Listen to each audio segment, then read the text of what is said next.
नमस्कार दोस्तों, मैं जितेंद्र कुमार आशा करता हूँ आप सभी अच्छे होंगे। हमारे यूट्यूब चैनल स्टडी रूम में आपका स्वागत है। आप यहाँ पर विभिन्न प्रतियोगी परीक्षाओं की तैयारी कर सकते हैं। आज हम क्लास 6 के एनसीईआरटी का चैप्टर नंबर 7 कंप्लीट करेंगे। आइए अपने टॉपिक पर चलते हैं। दोस्तों, आज का टॉपिक है क्लास 6 के एनसीईआरटी का चैप्टर नंबर 7 नए प्रश्न नए विचार। नए प्रश्न नए विचार में हम बौद्ध धर्म और जैन धर्म के बारे में पढ़ेंगे। ये सीटेट और यूपीटेट दोनों के लिए बहुत ही इंपॉर्टेंट चैप्टर है और इससे हमेशा क्वेश्चन पूछे जाते हैं। आप बहुत अच्छे से इस चैप्टर को कॉन्सेप्ट को हम देखेंगे और इस अच्छे से पढ़ेंगे। जैन धर्म और बौद्ध धर्म के बारे में आपको बहुत अच्छे से जानकारी आज मिलने वाली है और इस चैप्टर से आप पढ़ने के बाद आपको जैन धर्म बौद्ध धर्म के बारे में भी कि कैसे कैसे ये इनका उदय हुआ था, इनके बारे में पता चल जाएगा। और इसमें मेनली हम पहले पढ़ेंगे नए विचारों में बौद्ध धर्म और जैन धर्म के बारे में मैं थोड़ी इनके पीछे की कहानी बता देना चाहता हूँ।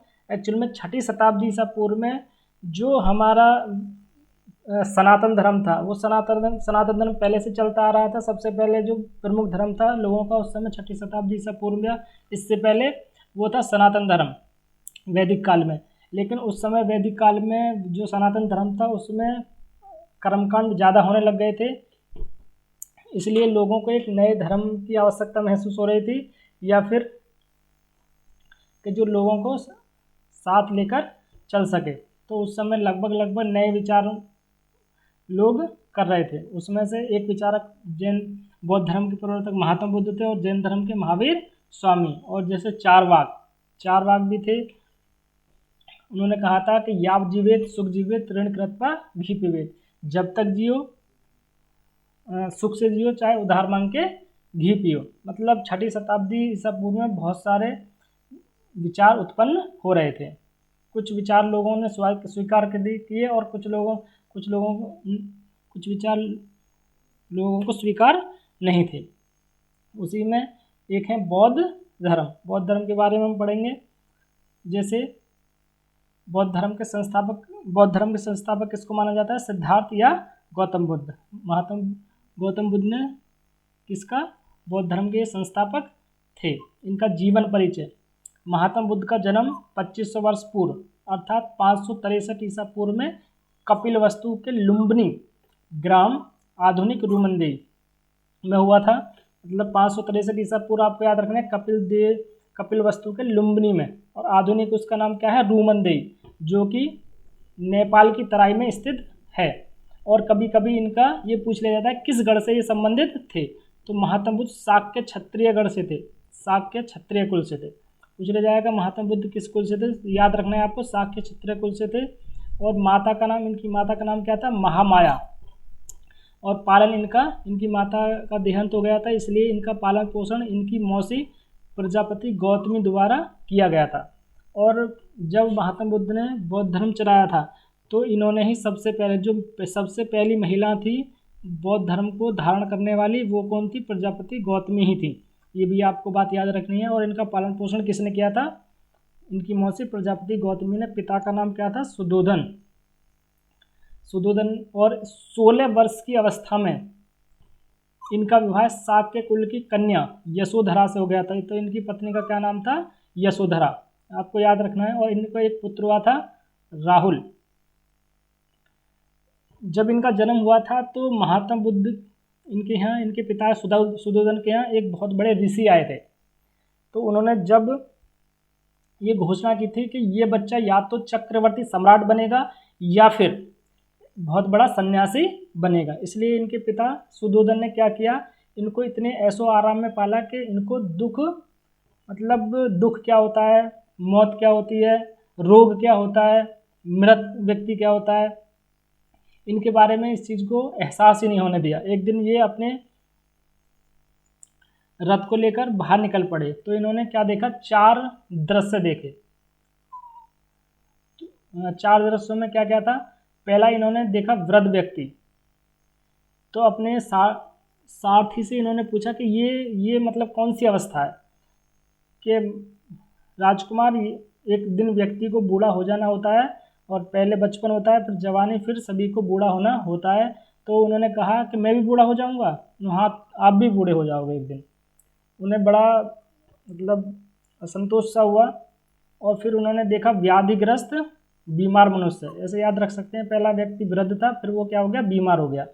तो उन्होंने पूछा ये कौन है, कि राजकुमार ये बीमार व्यक्ति है, और कभी ना कभी जीवन में मनुष्य बीमार हो ही जाता है। तीसरे नंबर पर उन्होंने देखा मृत व्यक्ति, कि ये कौन है, ये व्यक्ति, इसको कहाँ ले जा रहे हैं, कि ये है मृत व्यक्ति, और सभी को एक दिन मर जाना है।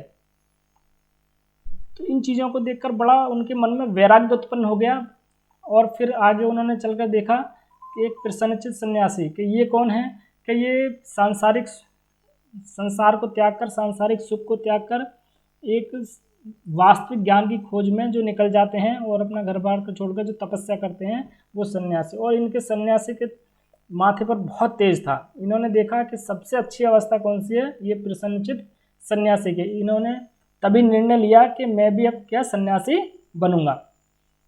निर्णय लेने के बाद में ये 29 वर्ष की जब युवा अवस्था में थे, तो ज्ञान की खोज में इन्होंने क्या किया, गृह त्याग दिया। महात्मा बुद्ध ने कितने वर्ष की अवस्था में, 29 वर्ष की अवस्था में।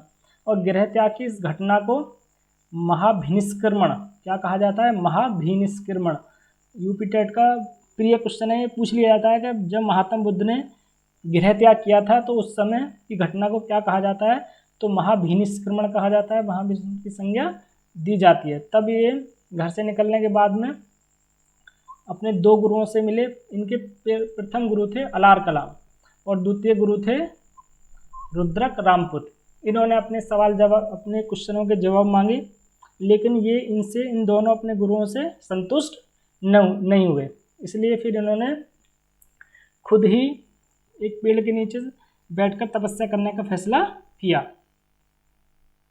तो ये अपने स्वयं ही पेड़ के नीचे बैठ गए।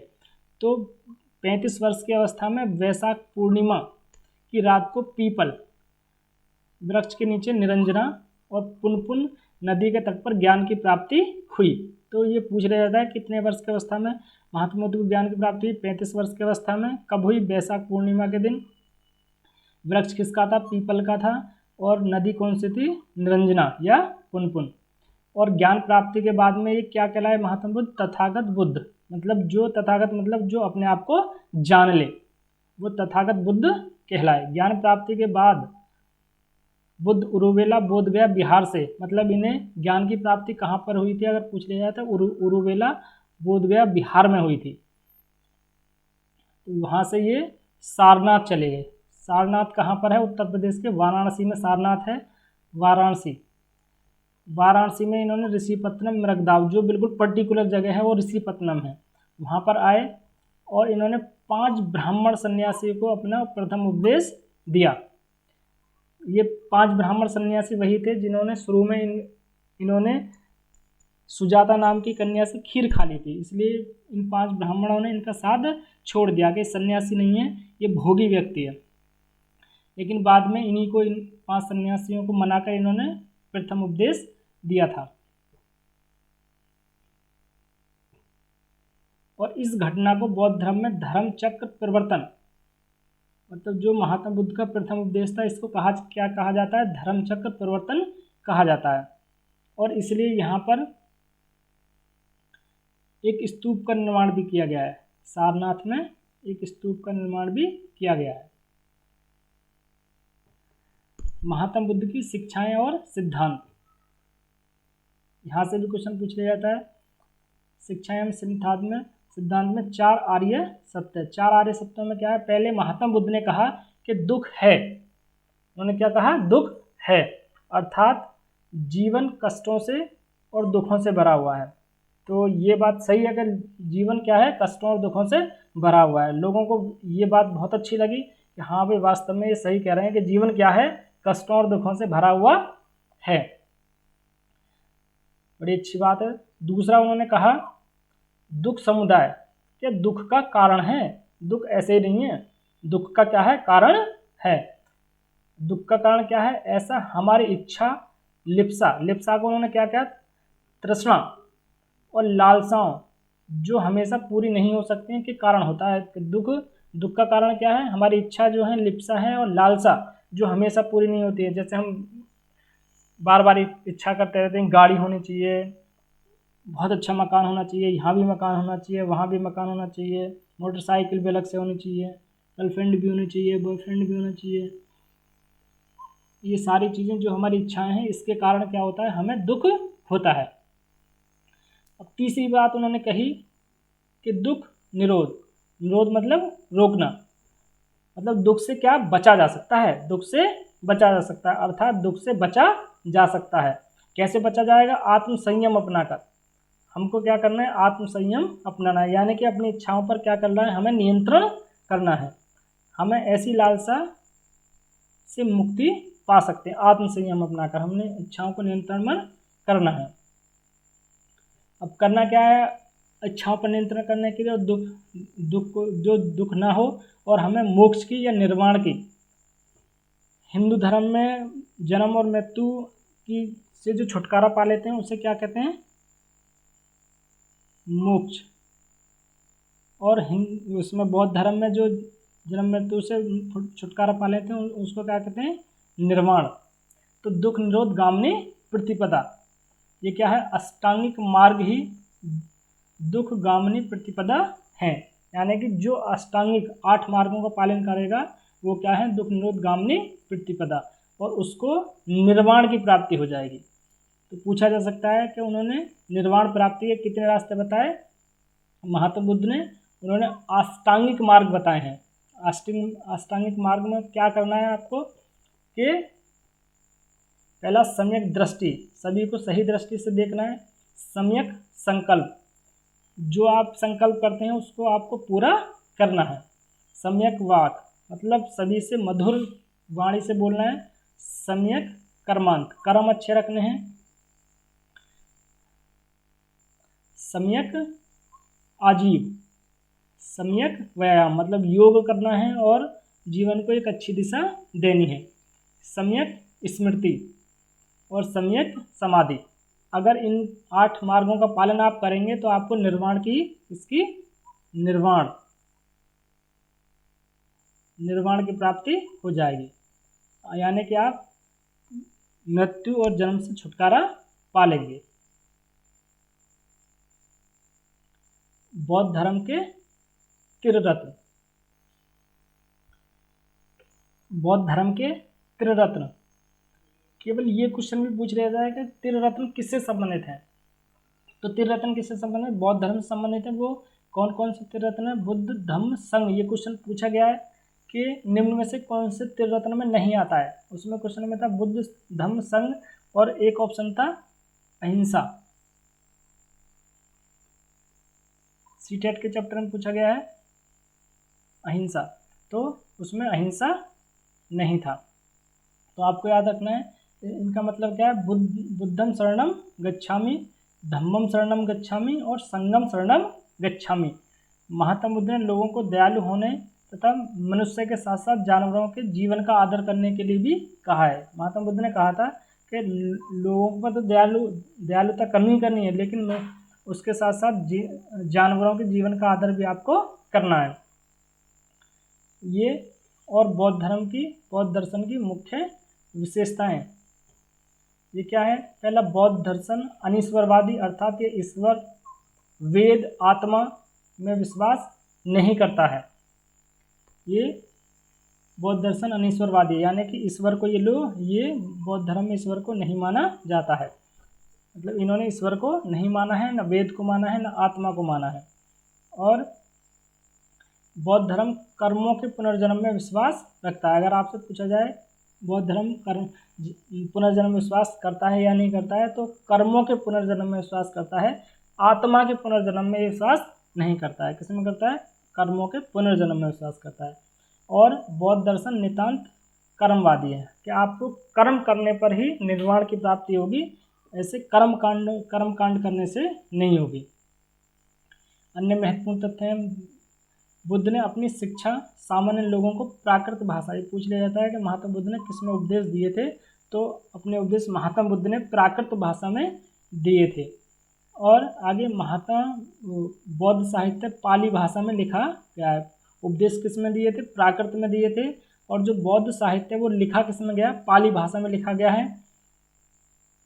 ये दो शब्द निर्वाण, निर्वाण मैंने बताया था कि बौद्ध धर्म में जो निर्वाण है वो जीते जी प्राप्त किया जा सकता है, मतलब सांसारिक वस्तुओं की इच्छा ही ना रहे तो उसको निर्वाण, मतलब तथागत ज्ञान की प्राप्ति हो जाए और सांसारिक वस्तुओं की कोई इच्छा ना रहे तो उस स्थिति को क्या कहते हैं? निर्वाण। महापरिनिर्वाण वो मृत्यु के बाद प्राप्त होगा। किसके? मृत्यु के बाद महापरिनिर्वाण।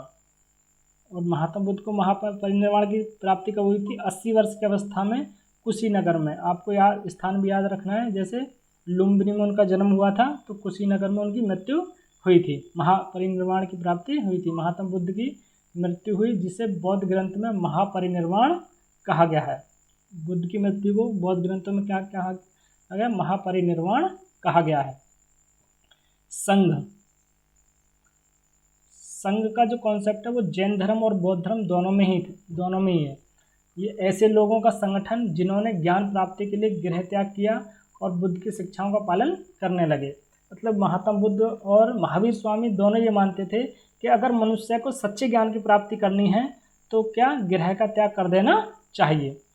तो उन्होंने एक संगठन बनाया, संघ बनाया कि जो लोग अपने घर का त्याग कर देते हैं तो उनके रहने का व्यवस्था कहाँ की जाए। तो उन्होंने एक संघ बना दिया कि जो लोग घर का त्याग कर रहे हैं वो एक स्थान पर रह सकते हैं, तो उसको क्या कहा गया?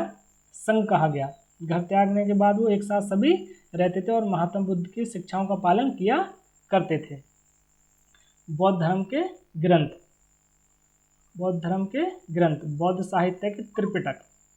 तो त्रिपिटक किससे संबंधित है? वो भी बौद्ध धर्म से संबंधित है। जैसे त्रिरत्न बौद्ध धर्म से संबंधित है वैसे ही त्रिपिटक बौद्ध धर्म से संबंधित है। त्रिपिटक में क्या क्या आता है? एक तो विनय पिटक, सुत्त पिटक और अभिधम्म पिटक। इनके अंदर क्या है ये भी पूछ लिया जाता है। सीटेट में एक क्वेश्चन भी पूछा गया है कि विनय पिटक में क्या है। तो इसमें विनय पिटक में क्या है? संघ में रहने वाले बौद्ध भिक्षुओं के लिए बनाए गए नियम, मतलब जो संघ में रहने वाले बौद्ध भिक्षु भिक्षुणियाँ हैं वो कैसे रहेंगे, उनके लिए बनाए गए नियम किसमें है? विनय पिटक में है। मतलब विनय किया जा रहा है कि आपको ऐसे रहना है। ऐसे आप इसको समझ सकते हैं, याद रख सकते हैं कि विनय किया गया है कि आपको कैसे रहना है। विनय पिटक से पता चलता है कि संघ में पुरुषों और स्त्रियों के रहने की अलग अलग व्यवस्था की गई थी। सभी संघ में प्रवेश ले सकते थे, मतलब अलग अलग क्या किया था? उनकी रहने की व्यवस्था की गई थी। संघ में सभी प्रवेश ले सकते थे, मतलब सभी जाति के लोग और सभी वर्ण के लोग। लेकिन संघ में प्रवेश लेने के लिए अगर जैसे पत्नी प्रवेश करना चाहते तो आप उसके पति से अनुमति लेनी होगी। अगर जो कोई दास है तो अपने स्वामी से उसको परमिशन लेनी होगी। अगर कोई कर्जदार है तो उसको पहले अपना कर्जा उतार के तब वो संघ में प्रवेश ले सकता है। ऐसा नहीं है कि किसी चीज़ से बचने के लिए वो संघ में प्रवेश ले ले। तो अपने ऊपर जो भी कर्जा है या किसी के अंडर काम करता है तो आपको उसकी, अगर वो राजा की नौकरी करता है तो राजा की अनुमति लेनी होती थी। वो ऐसे ही संघ में प्रवेश नहीं कर सकता था, कुछ उसके लिए नियम बनाए गए थे, है ना। ये जानकारी हमें किससे मिलती है? विनय पिटक से। दूसरा है सुत्त पिटक। सुत्त का अर्थ है धर्म उपदेश। इस पिटक में धर्म के उपदेश संग्रहित हैं, मतलब जो महात्मा बुद्ध ने उपदेश दिए हैं वो धर्म उपदेश हैं और वो किस में संग्रहित हैं? सुत्त पिटक में संग्रहित हैं। तीसरा है अभिधम्म पिटक। इस पिटक में बौद्ध दार्शनिक सिद्धांतों का वर्णन है, जितने बौद्ध के दर्शन हैं उसका वर्णन किसमें है? अभिधम्म पिटक में है। तो आपको याद रखना है त्रिपिटक, विनय पिटक, सुत्त पिटक और अभिधम्म पिटक बौद्ध धर्म के ग्रंथ हैं। और ये तो पाली भाषा में लिखे गए हैं। 3 ग्रंथ ऐसे हैं जो संस्कृत में भी लिखे गए हैं और वो किसने लिखे हैं? अश्वघोष ने लिखे हैं। जो अश्वघोष थे ये कवि थे, बड़े विद्वान थे। ये कुषाण शासक था कनिष्क, उसके दरबार में ये रहते थे। इन्होंने 3 रचनाएं लिखी हैं, बुद्धचरित और दूसरी सौंदरानंद, और तीसरी इन्होंने लिखी है, ये पीडीएफ में आई नहीं है, सारीपुत्र प्रकरण। ये दोनों तो महाकाव्य हैं। और तीसरा इन्होंने लिखा है सारीपुत्र प्रकरण। ये आपको याद रखना है कि संस्कृत के 3 बौद्ध ग्रंथ हैं, बुद्धचरित, सौंदरानंद, दोनों महाकाव्य हैं, और तीसरा है सारीपुत्र प्रकरण। सारीपुत्र प्रकरण। गार्गी, स्त्री विचारक अर्थात विदुषी महिला। मतलब जैसे विदुषी महिला कौन होती है? जैसे साधु, जो विद्वान लोग हैं उनको साधु कहते हैं, जो ऋषि मुनि होते हैं उनको साधु कहते हैं, और जो एक तरह से मुनि महिलाएं होती हैं, ज्ञानवान महिलाएं होती हैं, विचारक होती हैं, उनको विदुषी महिलाएं कहते हैं। जो साधु महिलाएं होती हैं उनको विदुषी महिलाएं कहते हैं, जो अपने विद्वता के लिए प्रसिद्ध थीं और राज दरबारों में होने वाले वाद विवादों में भाग लिया करती थी। वाद विवाद ज़्यादातर पुरुषों में होते थे, लेकिन जो ये गार्गी जो थी ये भी वाद विवादों में भाग लिया करती थी। सत्यकाम जाबाल, इनका नाम उनकी दासी माँ के नाम पर पड़ा था। सत्यकाम के मन में सत्य जानने की तीव्र जिज्ञासा उत्पन्न हुई थी। मतलब ये छोटे थे तो इन्होंने कि सत्य क्या है ये जानने की इनके मन में इच्छा हुई। वे अपने समय के सर्वाधिक प्रसिद्ध विचारकों में से एक बन गए। मतलब इन्होंने अपना घर त्याग दिया, और इनके गुरु थे गौतम नामक ब्राह्मण। गौतम नामक ब्राह्मण थे इनके गुरु, है ना। सत्यकाम जाबाली उस समय के 6वीं शताब्दी से पूर्व के विचारक थे। आपको याद रखना है इनके जो गुरु थे वो गौतम नामक एक ब्राह्मण थे। व्याकरणविद पाणिनि, ये बहुत इम्पोर्टेंट है। प्रसिद्ध विद्वानों में एक पाणिनि संस्कृत भाषा की रचना की। इसकी रचना की थी इन्होंने संस्कृत भाषा के व्याकरण की। व्याकरण की अगर रचना की, संस्कृत भाषा का जो व्याकरण है वो किसने की थी? पाणिनि ने। आपको याद रखना है, ये इस समय के बहुत महत्वपूर्ण विद्वानों में से एक थे। उन्होंने क्या किया था? उन्होंने स्वरों तथा व्यंजनों को एक विशेष क्रम में रखकर उनके आधार पर सूत्रों की रचना की थी। ये सूत्र बीजगणित के सूत्रों के काफ़ी मिलते जुलते हैं। ये आपको याद रखना है, व्याकरण की रचना पाणिनि ने संस्कृत में की थी। छांदोग्य उपनिषद में शौनक भिखारी और अभिप्रतारण नामक 2 ऋषियों की कहानी है। ये एनसीईआरटी की पेज नंबर 68 पर ये कहानी दी हुई है, वहाँ जाकर आप ये पढ़ सकते हैं। केवल आपको एक फैक्ट याद रखना है कि छांदोग्य उपनिषद में शौनक भिखारी और अभिप्रतारण नामक 2 ऋषियों हैं, उनकी ये कहानी दी गई है। किसा गौतमी नामक एक स्त्री और उसके मरे पुत्र की कहानी जो बुद्ध से संबंधित है, ये पेज नंबर 67 पर है। मैं आपको इस किसा गौतमी कहानी बता देता हूँ कि इसका पुत्र मर जाता है। पुत्र मरने के बाद में ये बहुत दुखी होती है और अपने पुत्र को इधर उधर ले जाते हैं कि कोई मेरे पुत्र को जीवित कर दे। तो कोई बताता है कि आप महात्मा बुद्ध के पास चली जाएं, वो शायद आपके पुत्र को जीवित कर दें। वो महात्मा बुद्ध के पास पहुंचती हैं तो वो कहते हैं कि महात्मा आप मेरे पुत्र को जीवित कर दें। उन्होंने कहा कि ठीक है, मैं इसे जीवित कर दूंगा। वो बहुत खुश हुई, लेकिन आपको एक काम करना होगा कि आप सरसों के कुछ दाने लेकर आओ किसी घर से। वो चली तो उन्होंने रोका, लेकिन उस घर में किसी की मृत्यु ना हुई हो। वो दाने उस घर से होने चाहिए। उसने मतलब पूरे गांव में घर देखा, मतलब उसको कोई ऐसा घर नहीं मिला कि जहाँ कोई मृत्यु ना हुई हो। वो वापस आई तो फिर उसके बाद में उसको बात समझ में आ गई कि ये एक विधि का विधान है, जो आया है वो जाएगा जरूर। बोधिसत्व, उस समय प्रथम ईस्वी में वो जो बौद्ध धर्म था वो हीनयान और महायान 2 संप्रदायों में बट गया था। इसमें हीनयान और महायान 2 संप्रदायों में बट गया था। जो महायान शाखा थी उसमें बोधिसत्व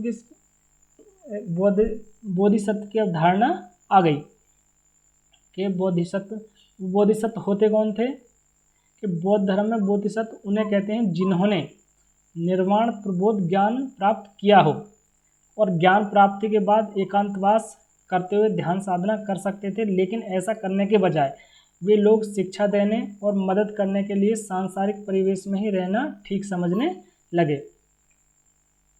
आप इसे ऐसे समझिए कि उन्होंने ज्ञान प्राप्त हो गया, अगर वो चाहते तो क्या कर सकते हैं, महापरिनिर्वाण प्राप्त कर सकते हैं, यानी मृत्यु को प्राप्त हो सकते हैं, जीवन मरण से मुक्त हो सकते हैं। लेकिन उन्होंने क्या किया कि अब हम जब तक महापरिनिर्वाण की प्राप्ति नहीं करेंगे कि जब तक और लोगों की इसमें सहायता ना करें, तो उन्होंने लोगों की सहायता करना शुरू कर दिया और वो सांसारिक परिवेश में ही रहना ठीक समझने लग गए।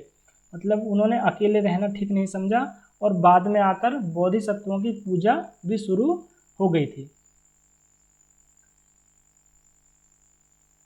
यूपी टेट में ये पूछ लिया जाता है बौद्ध संगीतियों के बारे में। मेनली 4 बौद्ध संगीतियाँ हुई थी।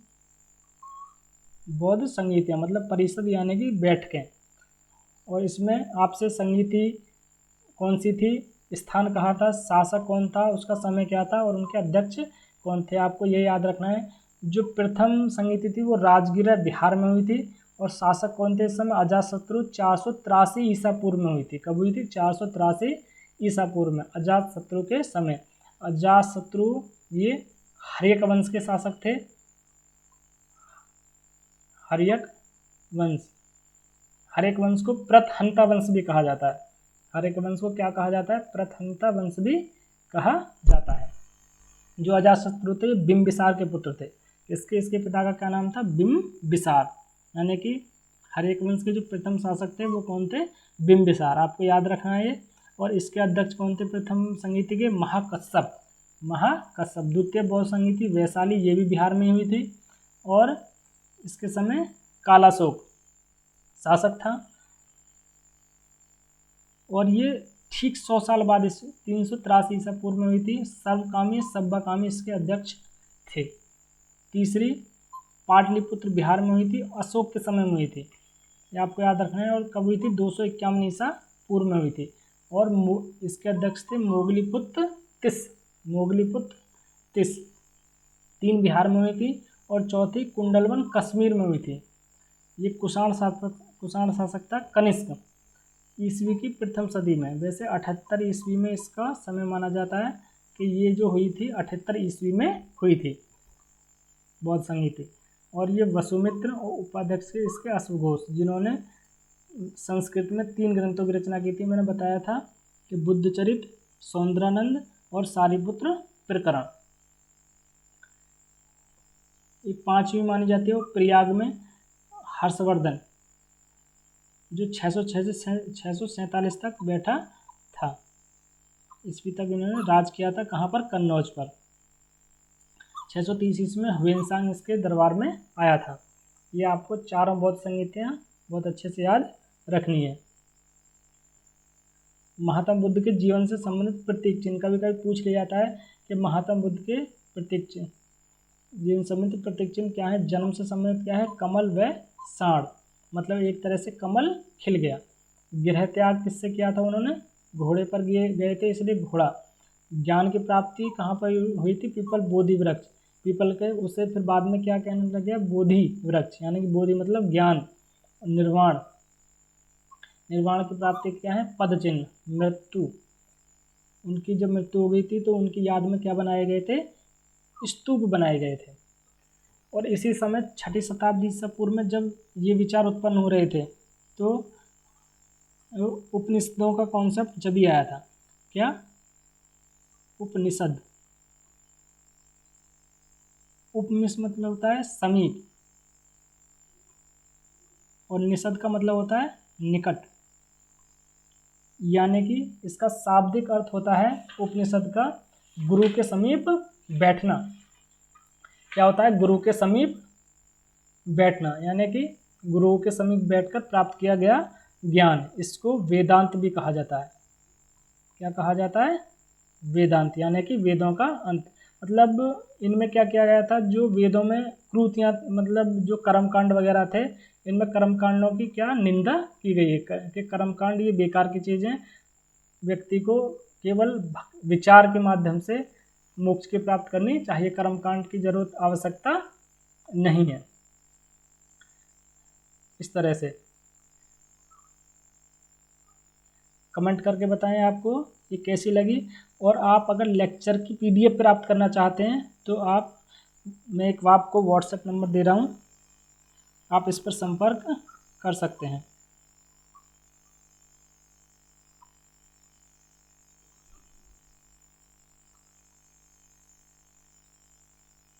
इसे सेव करके पीडीएफ लिखकर भेज सकते हैं। 9027332273 आप लेक्चर की पीडीएफ प्राप्त करने के लिए इस नंबर पर संपर्क कर सकते हैं। कितना? 9027332273।